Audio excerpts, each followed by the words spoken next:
So yan, nakasealed pa yan, no? Wow, talaga lang naman. At ngayon ang akin siyang buksan para makita natin yung laman loob. So tara, buksan natin. Yan, nice, diba? Oh, ha? Bakit ganun? So, iba yung itsura niya rito. Oh, quantum, tapos naging yusan. At bakit? At saka may sulat pa sa loob. May nakalagay, oh. Pinsan, yan ang luma kong baterya na 3 taon na sa akin. Yan, at ayaw nang magkarga. Bale, pinacharge ko na siya, pero ayaw pa rin. Ikaw na ang bahala sa kanya. Itapon, nagmamahal. Insan Jun. Bay, talaga lang naman. Ay, naku naman, nakakapagtimpi ka naman talaga, oh. Akala ko, grasya na. Yung pala, disgrasya pa. At, ito yung binigay sa atin. Nyek naman. At ito raw ay luma na, 3 years. So akala yata ni Isan John na hindi tayo marunong bumuhay ng dead battery. Magkakamali siya yun. So pero bago natin maalamin kung paano bumuhay ng mga dead battery o patay na baterya, is kailangan muna natin malaman kung paano siya nabuhay. Okay, alamin muna natin yung mga parts ng ating lead acid battery. At ang kauna-unahan sa kanyang parts ay itong nakikita natin sa kanyang panlabas. Ito yung plastic container. Itong si plastic container, which is ito yung kulay puti at kulay itim. Ito yung nag-hold syempre ng kabuuan o kalahatan ng ating baterya. Yung mga laman loob at yung liquid na nakikita natin sa kanya or either nilalagay natin sa kanya. So yan muna si plastic container. Then, syempre, ang susunod na parts ng ating baterya ay yung tinatawag natin na active materials. At yun ay kinocompose ng mga plates. Itong plates na to, which is nasaan yun, once na binuksan mo kasi yung mga butas na yan at sumilip ka sa loob, may makikita ka mga plates at ito yun, mga nakahirela dito. Yung plates na yan is composed of set. So, 2 peraso siya. Yan ay mayroong parehong lead. Una dyan yung lead peroxide at yung sponge lead. So lead siya, mga tingga siya. At 6 na hirela yan o 6 na peraso. Kasi itong bawat plate na yan, which is yun nga yung magkapares, is nakakapag-produce ng 2 volts na kuryente. 2 volts ay ang kailangan mo is 12 volts. Kaya ang gagawin mo is 6. So 6 times 2 is 12. So kaya nakakapag-create ka ng 12 volts. Ayan.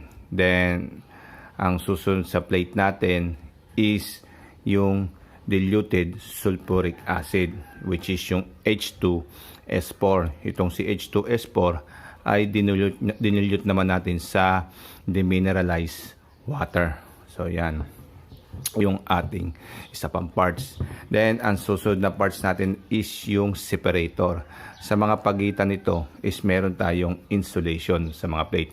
Kasi hindi pwedeng walang insulation. Once na nagdikit yan, short circuit yan na maaaring makasira ng ating plate. Kaya meron siya mga separator sa pagitan ng mga plates. So yan. Then ang susunod na parts natin, which is yung last is yung battery terminal. So ito na yon, yung battery terminal, which is yung positive at negative terminal. So okay, alam na natin yung mga parts ng ating baterya.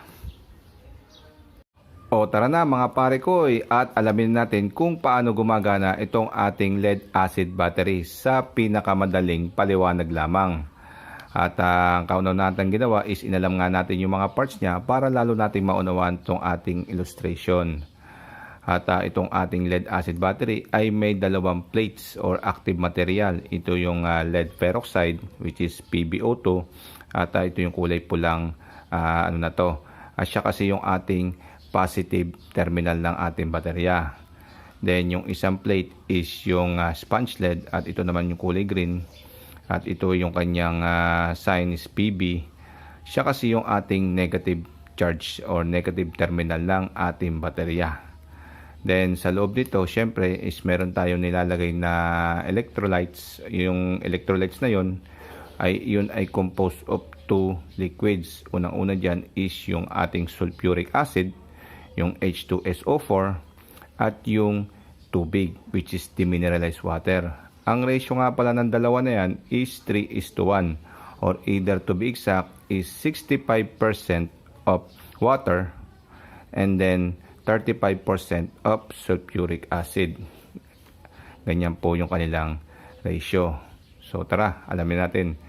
Ganito muna ang nangyayari once na namili ka ng bagong baterya at yun ay lalagyan na ng electrolytes o tubig ng baterya. At siya naman ngayon ay hahalo na rito sa dalawang plates at yun ay isasubmerge niya o lulubog. Ang mangyayari kasi sa atin, agad-agad yan mag-charge ng kuryente sa pamamagitan ng chemical reaction. At yung chemical reaction na yon is i-convert niya into electrical charge. So yon sa pamamagitan ng pag-split nitong ating sulfuric acid. Una dyan is yung discharging natin. Yung discharging natin is maglalagay na tayo ng bumbilya rito, which is meron na siyang load at resistance.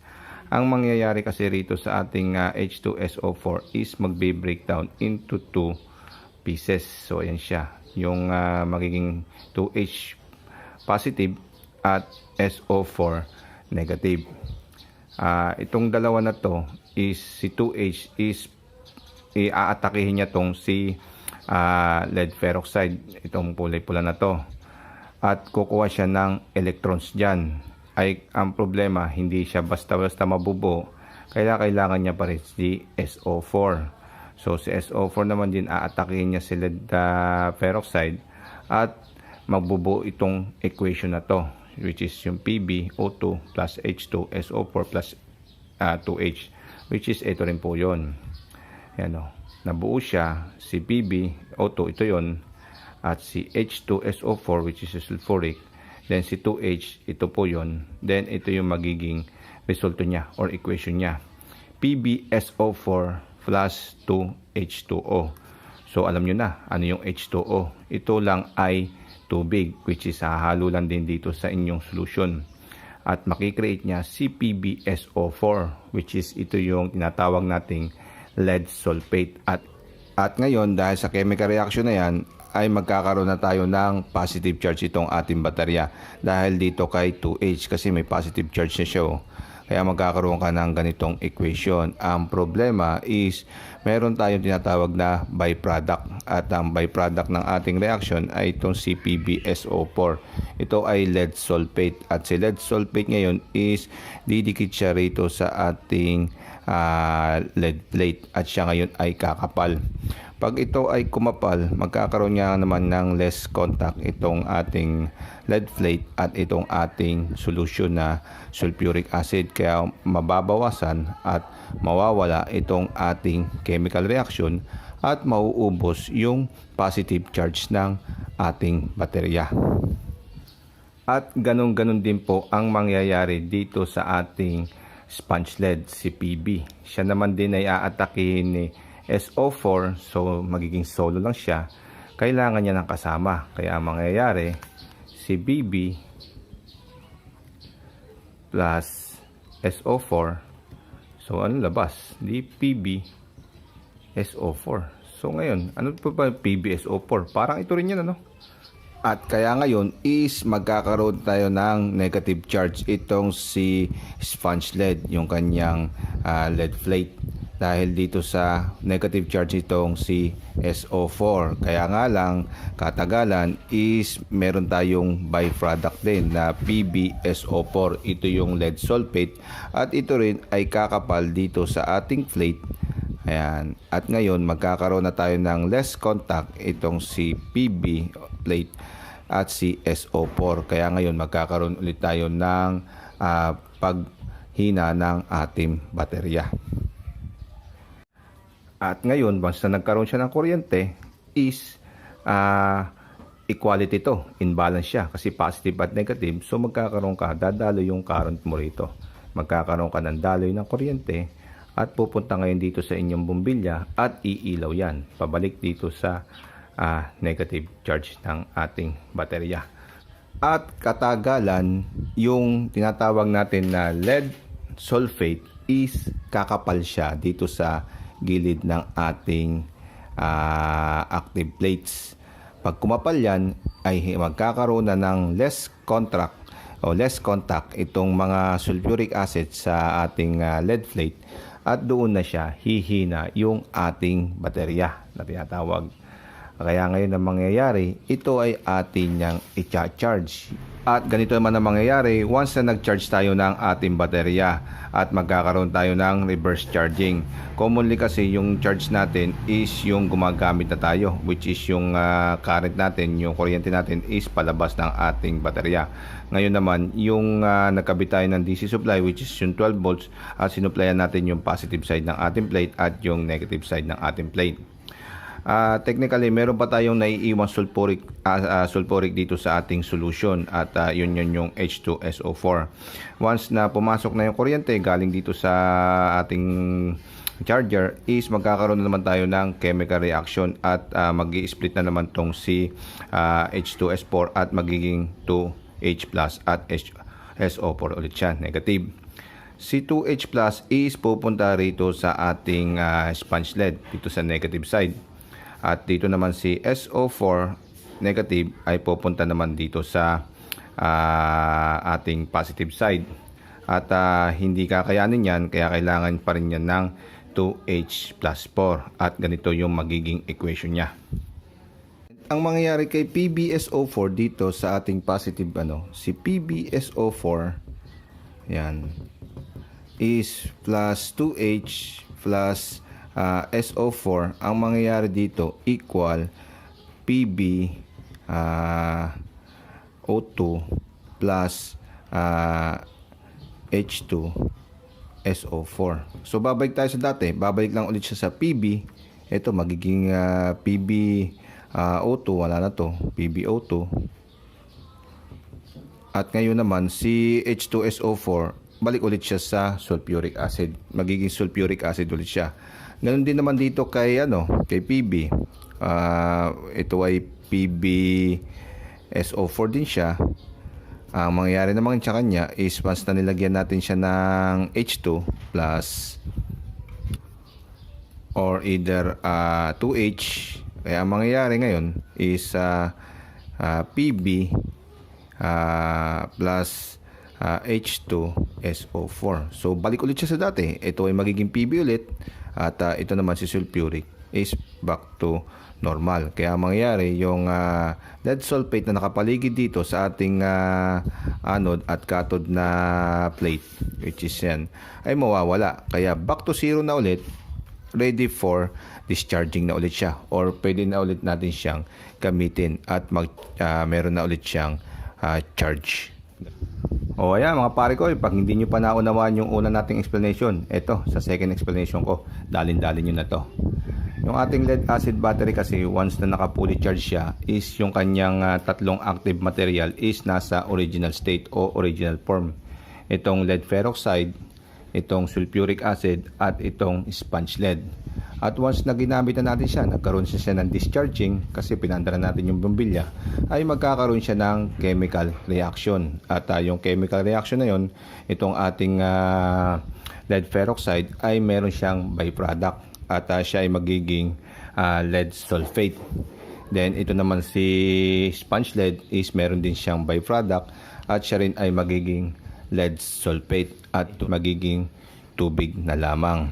Pero syempre, meron din siyang electrical energy, at yun ang napoproduce mo na kuryente, at yun ang sinusupply mo sa iyong motor o sa iyong mga bombilya.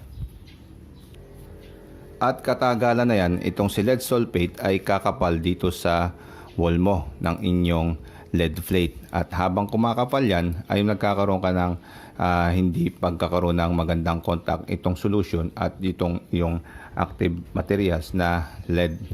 At ngayon, yan na yun, hindi ka na magkakaroon ng maganda reaction. Yung baterya mo ay malolobat na at mawawalan na siya ng kuryente. So, anong gagawin natin ngayon? Ang gagawin naman natin ngayon is i-charge na natin siya. At magsusupply tayo ng 12 volts dito sa kanyang linya. At yung tinatawag naman natin na reverse flow o reverse charging ng lead acid battery. Once na kinarga na natin siya at nag-supply na tayo dyan, is magkakaroon na naman siya ng chemical reaction at mag-i-split na naman tong yung natitirang sulfuric dito ay mag-i-split na naman, at itong C2H4 pupunta dito sa FB at si SO4 at sa dito naman sa lead peroxide, kasama niya rin si C2H4. At the same time, nagkaroon ka na reaction, magkakaroon ka na naman nitong lead peroxide. Babalik ulit siya sa original state niya. At ganun din itong si sponge lead. Babalik ulit siya sa sponge lead. At si sulfuric water, which is naging H2 siya kanina, babalik ulit siya sa original form na sulfuric acid. Ganun na lang yon. So okay na naman, naka-ready ka na naman, nakaset na naman, at nagkakarga na naman tong inyong baterya.